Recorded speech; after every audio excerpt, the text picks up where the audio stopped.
Good morning students, कैसे हैं आप सब। आशा है कि आप सभी स्वस्थ होंगे और मन लगाकर पढ़ रहे होंगे। तो बच्चों, आज का हमारा जो टॉपिक है वो है विशेषण। विशेषण हम पिछली कक्षा में पढ़ चुके हैं। आज हम विशेषण से संबंधित कुछ मुख्य बिंदुओं को दोहराएंगे जो कि हमने पिछली कक्षा में पढ़ा था, और उसके बाद आज की कक्षा शुरू करेंगे। तो अब तक हमने जाना कि जो शब्द संज्ञा या सर्वनाम की विशेषता बताए उसे हम विशेषण कहते हैं। जैसे मेहनती विद्यार्थी सफलता पाते हैं, तो यहाँ पे विद्यार्थी की बात हो रही है और विशेषण इस वाक्य में आपका है मेहनती। धर्मपुर स्वच्छ नगर है। धर्मपुर एक नगर है और उसकी विशेषता क्या है कि वो स्वच्छ है, तो ये स्वच्छ शब्द आपका विशेषण शब्द है। वह पीला है। पीला शब्द क्या है आपके इस वाक्य में, विशेषण है ना। ऐसा आदमी कहाँ मिलेगा, ऐसा, ये भी आपका विशेषण है, क्योंकि अभी हम जो आज अपना भेद जानेंगे विशेषण का, उसमें आपको ऐसे शब्द नजर आएंगे आज। स्वस्थ बच्चे खेल रहे हैं, तो स्वस्थ, यहाँ पे बच्चे कैसे हैं, स्वस्थ हैं, तो ये बच्चों की विशेषता है स्वस्थ। तो मेहनती, स्वच्छ, पीला, ऐसा, स्वस्थ, तो ये सभी शब्द क्या है आपके विशेषण, जो कि संज्ञा और सर्वनाम की विशेषताओं को बतला रहे हैं। तो चलिए शुरू करते हैं फिर आज की कक्षा को। विशेषण के भेद 5 हैं। गुणवाचक, परिमाणवाचक, संख्यावाचक, संकेतवाचक या फिर सार्वनामिक, तुलनावाचक। पिछली कक्षा में हमने गुणवाचक और परिमाणवाचक पढ़ा था, आज हम पढ़ेंगे संख्यावाचक। संख्यावाचक विशेषण ऐसे शब्द जो संज्ञा या सर्वनाम की संख्या के बारे में बोध कराते हैं।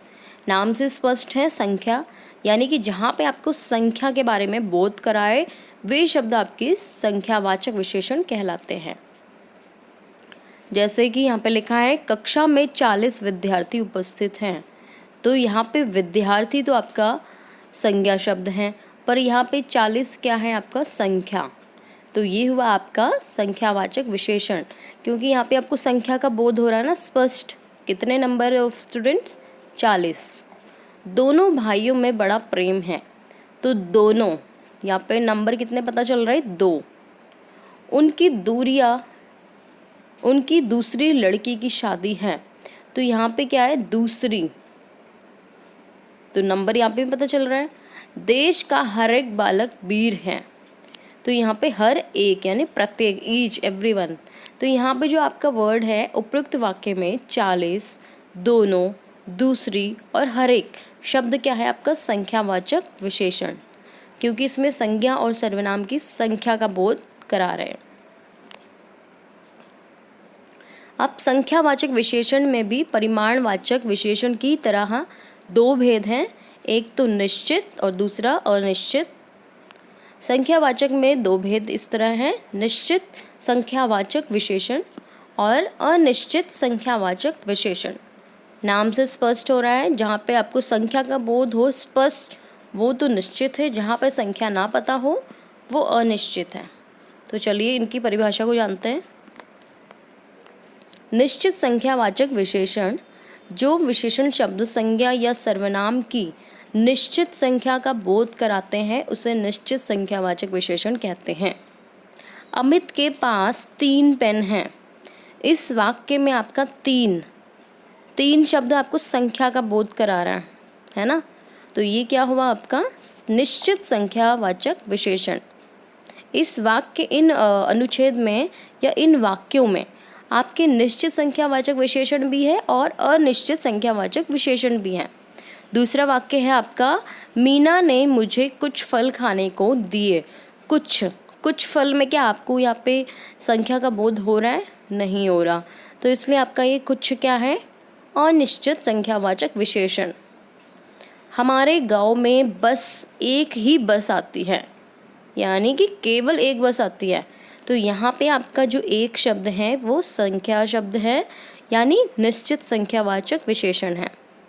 मुझे कुछ लोग आते हुए दिखाई दे रहे हैं, फिर से आपका यहाँ पे कुछ आया, मतलब कितने लोग हैं यहाँ पे संख्या नहीं लिखी हुई है, पर कुछ शब्द आपका अनिश्चित है, इसलिए ये आपका अनिश्चित संख्यावाचक विशेषण है।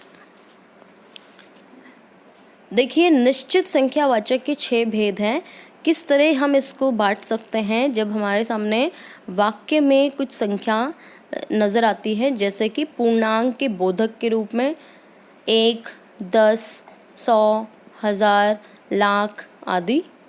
अपूर्णांक के रूप में पौना, सवा, डेढ़, ढाई।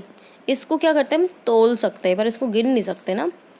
क्रमवाचक के रूप में दूसरा, चौथा, 11वां, 50वां आदि।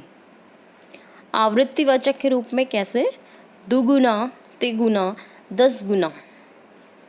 समूहवाचक के रूप में कैसे, तीनों, पांचों, आठों आदि। प्रत्येक बोधक के रूप में कैसे, प्रति, प्रत्येक, हरेक, एक एक आदि। तो ये थे आपके निश्चित संख्यावाचक के 6 भेद, जिसके आधार पे आपके संख्या को दर्शाया जाता है वाक्य में, जो कि होता है आपका निश्चित संख्यावाचक विशेषण। दूसरा भेद है आपका अनिश्चित संख्यावाचक विशेषण। जो विशेषण शब्द, संज्ञा या सर्वनाम की अनिश्चित संख्या का बोध कराते हैं, उसे हम अनिश्चित संख्यावाचक विशेषण कहते हैं। मुझे कुछ फल चाहिए, तो कुछ में आपको यहाँ पे संख्या नहीं पता है कितने चाहिए, तो कुछ से सब आप अनिश्चित है, इसीलिए आपका ये अनिश्चित संख्यावाचक विशेषण है। रमेश ने मुझे थोड़ा सा खाना दिया था। थोड़ा, यहाँ पे हमने गिना नहीं थोड़ा कितना, पर यहाँ पे आपका जो थोड़ा है अनिश्चित संख्या है, इसलिए आपका ये भी अनिश्चित संख्यावाचक विशेषण है। मैंने कई चीज़ें खरीदी, उन्होंने अब इसमें आपको संख्या का बोध नहीं हो रहा है, इसलिए आपका ये कई शब्द भी अनिश्चित हैं, तो ये भी आपका अनिश्चित संख्यावाचक विशेषण है। अब आप अनिश्चित संख्यावाचक विशेषण से अधिकतर बहुत्व का बोध होता है। अब आप इसको कैसे पहचानेंगे वाक्य में?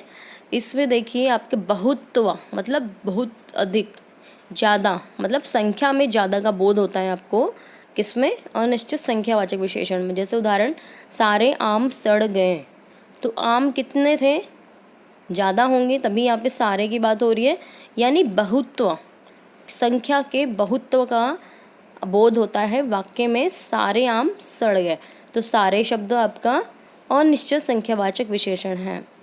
पुस्तकालय में असंख्य पुस्तकें हैं, तो आपका ये पुस्तकें कितनी हैं, असंख्य हैं, जिसकी गिनती नहीं की जा सकती, इसलिए आपका असंख्य शब्द भी अनिश्चित संख्यावाचक विशेषण है।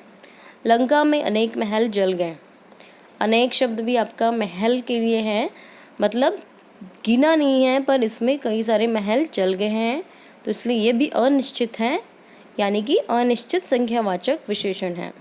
सुनामी में बहुत सारे लोग मारे गए, आपका यहाँ पे देखिए बहुत भी और सारे भी, ये दोनों ही अनिश्चितता को प्रकट कर रहे हैं, इसीलिए आपका ये अनिश्चित संख्यावाचक विशेषण है। अनिश्चित संख्यावाचक के अंतर्गत, ये इंपॉर्टेंट बात है, भी आप देखिए, अनिश्चित संख्यावाचक के अंतर्गत आने वाले पूर्णांक बोधक विशेषण के पहले लगभग या करीब और बाद में या एक या ओ प्रत्यय लगाने से अनिश्चित संख्यावाचक विशेषण हो जाते हैं। कैसे? लगभग 50 लोग आएंगे, अगर हम यहाँ पे कहें कि 50 लोग आएंगे, तो 50 लोग आएंगे तो वाक्य आपका निश्चित संख्यावाचक है, पर जैसे हमने 50 के आगे लगभग लगा दिया, तो यहाँ पे हमारी जो संख्या है वो फिक्स नहीं है, यानी यहाँ पे हम निश्चित नहीं है संख्या को लेके, तो लगभग 50 लोग आएंगे, वो आपका बन जाता है अनिश्चित संख्यावाचक विशेषण, है ना। तो ये संख्या के आगे हमने लगभग लगा दिया या करीब लगा दिया, तो ऐसे करने से आपका जो सर्वनाम विशेषण है वो बदल जाता है। यहाँ पे पहले ये निश्चित था, पर लगभग की वजह से आपका ये अनिश्चित हो गया। करीब 20 रुपये चाहिए, तो 20 रुपये चाहिए तो आपका निश्चित है, पर अगर करीब लगा दिया तो अनिश्चित है, यानी अनिश्चित सर्वनाम है आपका विशेषण। सैकड़ों लोग मारे गए। सैकड़ों, यहाँ पे सैकड़ों में 100 आता है, सैकड़ा 100 को कहते हैं, पर यहाँ पे सैकड़ों है, इसलिए यहाँ पे कितने लोग मारे गए ये नहीं पता, इसलिए आपका यहाँ पे भी अनिश्चित संख्यावाचक विशेषण होगा ये। देखिए कभी कभी दो पूर्णांक बोधक साथ में आकर अनिश्चय वाचक बन जाते हैं। वही बात आपको बताई गई है कि यहाँ पे गिनती तो है, पर यहाँ पे करीब, लगभग, सैकड़ों, ये सब लगाने से जो आपका भेद है वो बदल गया, यानी वो बन गया अनिश्चित संख्यावाचक विशेषण। अब यहाँ पर देखिए आप विशेषण का जो चौथा भेद है सार्वनामिक विशेषण। अब ये आपका सार्वनामिक विशेषण जो कि चौथा भेद है आपका विशेषण का, जो सर्वनाम शब्द संज्ञा शब्दों की विशेषता बताते हैं या फिर उनकी और संकेत करने के लिए प्रयोग में लिए जाते हैं, उसे हम सार्वनामिक विशेषण या फिर संकेतवाचक विशेषण कहते हैं। यहाँ पे संकेतवाचक इसलिए कहते हैं क्योंकि हम उनकी ओर संकेत करते हुए बात को बतलाते हैं। अब यहाँ पे देखिए वाक्य आपका, यह लड़का कल कक्षा में आया था। तो यहाँ पे यह शब्द है जो आपका क्या है, सार्वनामिक विशेषण यानी कि संकेतवाचक विशेषण, क्योंकि ये लड़का जो है उसकी ओर इशारा करते हुए बात कही गई है कि यह लड़का। तो यह लड़का, यह शब्द आपका संकेत कर रहा है, इसलिए उसकी विशेषता बता रहा है। तो यहाँ पे आपका ये शब्द सार्वनामिक विशेषण कहलाएगा। आपकी परीक्षा में आता है कि सार्वनामिक विशेषण किसे कहते हैं, तो आपको परिभाषा तो बतलानी है, साथ में ये भी बताना है कि उसको और किस नाम से जाना जाता है। उदाहरण यहाँ पे देखिए, वह आदमी व्यवहार से कुशल है। तो यहाँ पे आपका जो वह शब्द है ना, वह शब्द आपका क्या है, सार्वनामिक विशेषण यानी कि संकेतवाचक विशेषण, संकेत कर रहा है आदमी की ओर। कौन छात्र मेरा काम करेगा, कौन शब्द भी आपका संकेत कर रहा है, सार्वनामिक है ये विशेषण। अब देखिए उपरोक्त वाक्य में वह और कौन शब्द सार्वनामिक विशेषण है। पुरुषवाचक और निजवाचक सर्वनामों को छोड़कर बाकी सभी सर्वनाम संज्ञा के साथ प्रयुक्त होकर सार्वनामिक विशेषण बन जाते हैं। ये आपको हमेशा याद रखना है ये बात कि पुरुषवाचक और निजवाचक को छोड़कर बाकी सारे सर्वनाम संज्ञा के सर्वनाम वाले जो शब्द होते हैं आपके, वो सार्वनामिक विशेषण बन जाएंगे। अब यहाँ पे देखिए निश्चयवाचक में क्या होगा आपका, जब हम बिल्कुल निश्चित रूप से बात करेंगे तो यह मूर्ति, ये मूर्ति, वह मूर्ति, वे मूर्तियाँ, तो यहाँ पे यह, ये, वह, वे, ये क्या कर रहे हैं, आपको संकेत कर रहे हैं, है ना। अनिश्चित संख्यावाचक, अनिश्चित वाचक, कोई व्यक्ति, कोई लड़का, कुछ लाभ आदि। तो यहाँ पे आपका जो शब्द था कोई, कुछ, ये आपकी अनिश्चयवाचक को दर्शाता है। प्रश्नवाचक में क्या होता है, कौन आदमी, कौन लोग, क्या काम, क्या सहायता आदि। तो यानी कि आपका क्या, कब, क्यों, कहाँ, कैसे, ये सभी आपके प्रश्नवाचक में आते हैं। संबंध बोधक, जो पुस्तक, जो लड़का, जो वस्तुएं आदि, ये सभी आपके किस में आएंगे, सार्वनामिक विशेषण में, क्योंकि सर्वनाम का ही तो है ये भेद, निश्चयवाचक, अनिश्चयवाचक, प्रश्नवाचक, संबंधवाचक।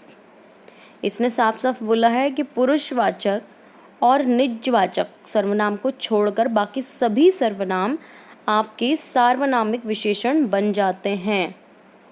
समझ आई।